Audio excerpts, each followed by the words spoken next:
Evet olsun. Hadi. Yakacak.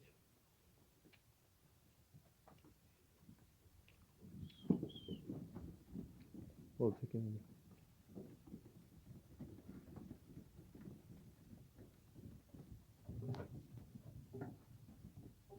Ulan bu koşturdu da. Şoçun ötken bayımıza kaçken koygo kirsen koygo.